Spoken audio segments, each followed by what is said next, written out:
Hello guys, कैसे हैं आप लोग। आप सभी को पता है कि भारत के अंदर जीएसटी की रेटिंग कम हो चुकी है। तो हम सब के बीच लगातार एक कन्फ्यूज़न, एक क्वेश्चन हमारे दिमाग में आ रहा है, क्या डीजल पेट्रोल सस्ता होगा, क्या इनकी रेटों में कुछ कमी आएगी। तो इसका सीधा आंसर है नहीं।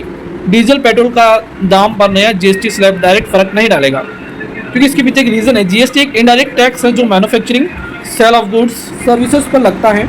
लेकिन पेट्रोल और डीजल पर इंडिया में अभी भी वेट प्लस एक्साइज ड्यूटी लगता है, ना कि जीएसटी। तो सीधा सा डायरेक्ट क्वेश्चन जो सभी लोग गुमराह हैं, कन्फ्यूज़न है कि डीजल सस्ता हो जाएगा, पेट्रोल सस्ता हो जाएगा, तो ये सिर्फ एक भ्रांति है। फिर भी यहाँ कुछ पॉइंट्स है जिस पर हम डिस्कस कर लेते हैं कि फ्यूल पर जीएसटी नहीं लगता, तो जीएसटी स्लैब बदलाव से पेट्रोल डीजल का दाम सस्ता या महंगा नहीं होगा।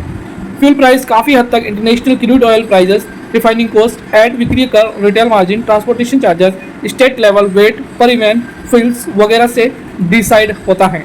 तो जाहिर सी बात है कि इसका कोई फ़र्क सीधा तौर पर नहीं पड़ेगा। फिर भी न्यू जीएसटी स्लैब के बाद कौन सी चीज़ें सस्ती होगी, कौन सी महंगी, एक बार हम डिस्कशन कर लेते हैं कौन सी चीज़ें सस्ती होने वाली। तो फर्स्ट नंबर पर आता है डेली एसेंशियल्स, खाने पीने की चीज़ें। यूएसटी मिल्क, पनीर, बटर, घी वगैरह पर जीएसटी 0% या बहुत कम हो गया है। तो ये अच्छी न्यूज़ निकल के आई है। और साथ में ड्राई फ्रूट्स, नमकीन, biscuits, cornflakes, chocolates, pulses etcetera आदि चीज़ों पर जिन पर जीएसटी 12 से 18% लगता था, उसको अब 5% स्लैब में शिफ्ट किया गया है। ये फर्स्ट पॉइंट था जिन पर जीएसटी कम होने वाला है। दूसरा चीज़ है पर्सनल केयर और हाउस होल्ड आइटम्स जो भी हैं, उस पर भी जीएसटी जहाँ 18% या 12% लगता था, उसको अब 5% के अंदर शिफ्ट कर दिया गया है। साथ में tableware, kitchenware, bamboo furniture, feeding bottles आदि पर भी जीएसटी जो है वो कम हुआ है। तीसरी जो चीज़ निकल के आ रही है कपड़े, फुटवेयर और टेक्सटाइल। तो इस पर मास मार्केट अपैरल कपड़े जिनकी कीमत 2500 या उससे कम है, उन पर जीएसटी 5% है। तो 2500 से कम अगर कपड़ों की वैल्यू है तो उस पर 5% की जीएसटी लगने वाली है। साथ में ऑटोमोबाइल और ट्रांसपोर्टेशन के लिए अच्छी खबर है।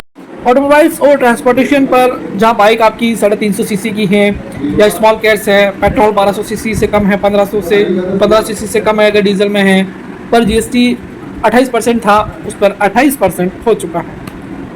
लास्ट आता है कंस्ट्रक्शन मटेरियल्स। तो कंस्ट्रक्शन का जो मटेरियल है और जो रिलेटेड गुड्स हैं, उस जैसे सीमेंट आपका इंपॉर्टेंट पॉइंट है। सीमेंट जिसमें पहले 28% जीएसटी था, वो 18% हो गया है। यानी कि कंस्ट्रक्शन की जो भी थिंग्स हैं उस पर जीएसटी 28% से घट के सिर्फ 18% हो गया है। तो कहीं ना कहीं सीमेंट में आपको जो है उसमें रेट आपको डिक्रीज देखने को मिलेगी। अब वो चीज़ें हैं जिस पर जीएसटी बड़ा है या वो चीज़ें महंगी होने वाली है। तो लग्जरी आइटम्स में बता दूं कि जीएसटी 40% हो गया है। वहीं तंबाकू, सिगरेट, पान मसाला, गुटखा आदि चीज़ों पर भी जीएसटी बढ़ा है। लग्जरी कार्स और बेड व्हीकल्स पर भी भारी जीएसटी देखने को मिला है।